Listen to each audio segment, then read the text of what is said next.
Osmania university నిన్న ఉస్మానియా యూనివర్సిటీలో CM Revanth Reddy గారి పర్యటన, విద్యార్థుల అరెస్టు, చాలా ఇష్యూస్ గురించి మాట్లాడుకుందాం. మాట్లాడే ముందు ఈ ఛానల్ని చూస్తున్న ప్రతి ఒక్కరు కూడా ఛానల్ని సబ్స్క్రైబ్ చేసుకోరి. నిన్న సీఎం రేవంత్ రెడ్డి పర్యటన జరిగింది ఇక్కడ ఉస్మానియా యూనివర్సిటీలో. అయితే ఆ ఉస్మానియా యూనివర్సిటీ చరిత్ర గురించి ప్రొఫెసర్ కాసిం గారు చెప్పడానికి ట్రై చెప్పారు. అప్పుడెప్పుడో ఇందిరాగాంధీ తర్వాత మళ్ళీ ఉస్మానియా మెట్లెక్కిన సీఎం రేవంత్ రెడ్డి గారే అని చెప్పారు. కానీ అది చెప్పుకుంటూ ఉస్మానియా యూనివర్సిటీకి ఉన్న చరిత్రని, ఉద్యమాల గడ్డైనటువంటి ఉస్మానియా యూనివర్సిటీ చరిత్రని కూడా చెప్పుతే ఒక్కసారి మంచిగా ఉంటుండే. తెలంగాణ ఉద్యమంలో, మలిదశ ఉద్యమంలో చాలా కీలకమైన పాత్ర పోషించిన యూనివర్సిటీ అది. ఉస్మానియా యూనివర్సిటీ ఒక ఉద్యమాల గడ్డ. ఉస్మానియా యూనివర్సిటీ నుంచి ఆ యూనివర్సిటీలో చదివినటువంటి వాళ్ళు చాలామంది ఇవాళ అనేక రంగాలలో ఉన్నారు. ఉస్మానియా యూనివర్సిటీకి అంత చరిత్ర ఉంది. ఆయననే చెప్పుకుంటా ఇంకో మాట కూడా అన్నాడు, ఆక్స్ఫర్డ్ యూనివర్సిటీ లెక్క, లేకపోతే స్టాన్ఫర్డ్ యూనివర్సిటీ లెక్క, ఇట్లా వేరే దేశాలలో ఉన్న యూనివర్సిటీల గురించి పలానా దగ్గర పలానా యూనివర్సిటీ అని చెప్పుకుంటారు. మన తెలంగాణకి ఏం తక్కువ పోయింది, తెలంగాణలో ఉస్మానియా యూనివర్సిటీ ఉంది కదా, మరి దీని గురించి ఎందుకు మాట్లాడతలేరు అని గతంలోనట సీఎం గారి దగ్గరికి పోయినప్పుడు వీళ్ళకి చెప్పిరట. అదంతా కూడా చెప్పుకుంటూ వచ్చిండు. అయితే కాసిం గారు మాట్లాడిన మాటల మీద మాట్లాడదాం. అంతకంటే ముందు రేవంత్ రెడ్డి గారి టూర్ గురించి మాట్లాడుకుందాం.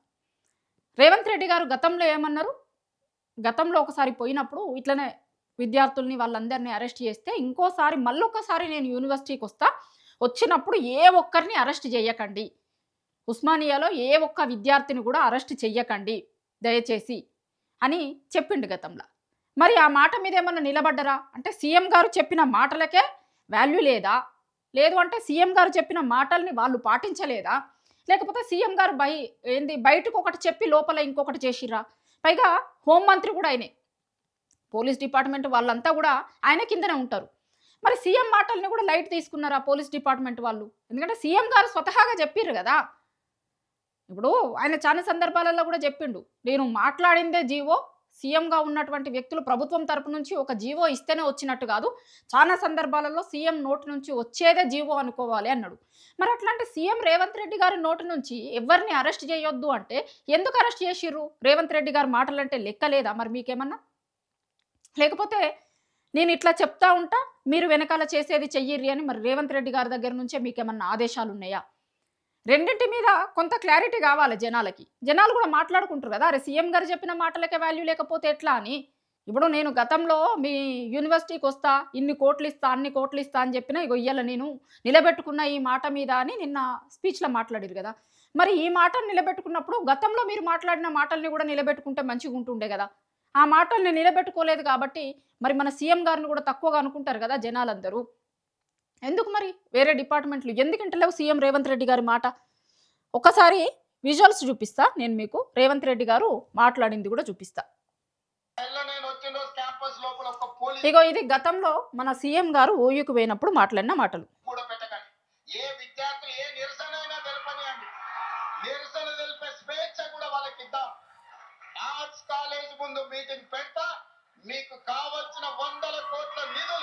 ఇది మన సీఎం గారు గతంలో ఓయూకు పోయినప్పుడు చెప్పిన మాటలు.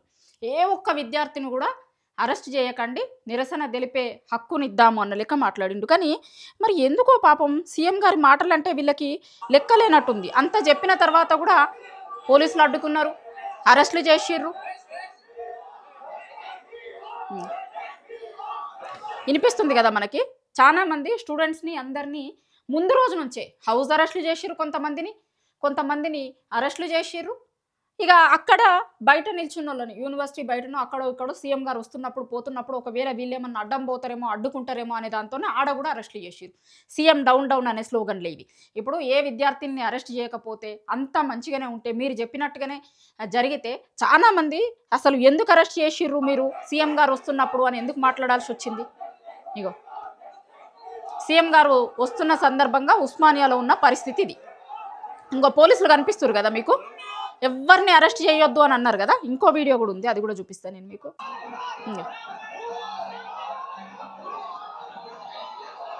ఇంకో పోలీసులు కనిపిస్తారు కదా మీకు, ఎక్కడికక్కడ పోలీసులు ఇగో పంపించేస్తున్నారు. సీఎం గారి మాటకి వాల్యూ లేనట్ట, లేకపోతే సీఎం గారు ఇట్లా బహిరంగ సభలల్లో లేకపోతే మిగతా వాటిలల్లో నేను చెప్తా, కానీ మీరు చేసేది మీరు చెయ్యిర్రి అని మరి మీకేమన్నా ఇంటర్నల్‌గా ఆదేశాలేమన్నా ఉన్నాయా? ఒక్కసారి దీని మీద కూడా క్లారిటీ రావాలి. అట్లనే ప్రొఫెసర్ గారు మాట్లాడిన మాటల్ని చూద్దాం. నిన్నటి నుంచి తెలంగాణ సమాజంలో విపరీతమైన చర్చ నడుస్తుంది దీని మీద. ఇంత ఇంతగా అవసరమా? ఒక యూనివర్సిటీ ప్రొఫెసర్ లెవెల్‌లో ఉండి ఆయన మాట్లాడుతున్నప్పుడు, ఆయన చెప్తున్నప్పుడు కూడా ఆ సంతోషం ఆయన కళ్ళల్లో కనిపిస్తుంది. ఒక్కసారి ఏం మాట్లాడిర్రో చూడుర్రి. ముఖ్యమంత్రి వర్యులు ఎప్పుడో 25-30 ఏళ్ల కిందట గీతమ్మను ప్రేమించాడు, పెళ్లి చేసుకున్నాడు. కానీ ఈ మధ్య ఇంకొక అమ్మాయిని ప్రేమించాడు ముఖ్యమంత్రి గారు. విద్య అనే పేరు కలిగిన అమ్మాయిని ప్రేమిస్తున్నాడు. ఈయన ముసిముసి నవ్వులు నవ్వుతున్నారు, సీఎం గారు ముసిముసి నవ్వులు నవ్వుతున్నారు. దేని గురించి? ఎప్పుడో చాలా ఏండ్ల కిందట గీతమ్మను ప్రేమించిండు, పెళ్లి చేసుకున్నాడు. అంటే ఇప్పుడు సీఎం గారి భార్య. అట్లా పెళ్లి చేసుకున్నారు. ఇప్పుడు మళ్ళీ ఇంకొక అమ్మాయిని ప్రేమిస్తున్నాడు, అది విద్య అనే అమ్మాయిని ప్రేమిస్తున్నాడు అని అంటున్నాడు. అయితే మామూలుగా మనకి ఏమంటారంటే విద్యని సరస్వతితో పోల్చుతారు. ఒక లవ్ చేసే అమ్మాయితో పోల్చుడు ఇదేం పోలికనో, అసలు ఇది ఎట్లా పోలికనో ఏం పోలికనో అయితే నాకు అర్థం కాలే ఫస్ట్. ఇంకొకటి, తెలంగాణలో ఎప్పటి నుంచో ఒకటి ఏముంటుందంటే, తెలంగాణ ప్రత్యేకించి ప్రశ్నించే తత్వం ఉన్న నేల. ఎప్పుడైనా ఎవరినైనా ఎక్కడైనా ప్రశ్నించే తత్వం ఉన్న నేల ఇది. అయితే అట్లాంటి తత్వం ఉన్న నేలలో చాలామంది ఏమంటారు అంటే, తెలంగాణలో మేధావుల మౌనం చాలా ప్రమాదకరంగా ఉంది. కొన్ని రోజుల నుంచి, ఒక 2 ఏండ్ల నుంచి మరీ ముఖ్యంగా మేధావుల మౌనం అనేది చాలా ప్రమాదకరం అనేది చాలామంది చెప్తారు, మాట్లాడతారు. అయితే అట్లాంటి మేధావి అని తెలంగాణలో ఉన్న మేధావులు కొంతమంది ఈయనను కూడా మేధావిగా ఒప్పుకుంటారు. అట్లాంటి మేధావులు మౌనంగా ఉంటే ఎంత ప్రమాదమో, ఇగో ఇట్లాంటి మాటలు మాట్లాడితే కూడా అంతే ప్రమాదం. అసలు నిన్నటి నుంచి ఈయన మాట్లాడిన మాటల మీద విపరీతమైన వస్తున్నటువంటి వ్యతిరేకతను చూసి అయినా ఏం మాట్లాడినాం మేము, ఏంది, ఇట్లా మాట్లాడొచ్చునా లేదా అనేది ఒక్కసారి ఆలోచించుకుంటే మంచిగుంటుంది. ఇప్పుడు ఉస్మానియాలో ఒక ప్రొఫెసర్ లెవెల్లో ఉన్నోళ్ళు, కొంత అన్ని విషయాల పట్ల అవగాహన ఉంది, ఒక విప్లవ మేధావి అని చెప్పుకుంటున్నటువంటి వ్యక్తులే ఇంత భజన, నిన్నటి నుంచి ఇదే పదం వాడుతున్నారు. నేను వాడొద్దు అనుకున్నా కానీ జనాలు వాడుతున్న పదాన్ని నేను మీకు చెప్తున్నా. ఇంత భజన చేసుడు అవసరమా? మేధావుల మౌనం ఎంత ప్రమాదకరమో ఇట్లాంటి భజనలు కూడా తెలంగాణకు అంతే ప్రమాదకరమని ఇవాళ తెలంగాణలో ఉన్న సమాజం అనుకుంటుంది. నిన్నటి నుంచి ఈయన మాట్లాడిన మాటల తర్వాత విపరీతమైనటువంటి చర్చ జరుగుతుంది. ఆయనను పొగుడు, ఈయనను పొగుడు, ఈయన ముసిముసి నవ్వులు నవ్వుడు, ఆయన ముసిముసి నవ్వులు నవ్వుడు. అంత విద్యని ప్రేమిస్తే, అంత అదిగా ఉంటే మరి ఉస్మానియా యూనివర్సిటీలోనే ఓ దిక్కు విద్యార్థులందరూ ఎందుకు ధర్నా చేస్తున్నారు, ఒక దిక్కు విద్యార్థులందరినీ ఎందుకు అరెస్ట్ చేసిర్రు? విద్య అంటే అంత ప్రేమ ఉంటే, వాళ్ళని అంత ప్రేమిస్తే వాళ్ళని అరెస్ట్ చేయకపోతుండేవాళ్ళు కదా.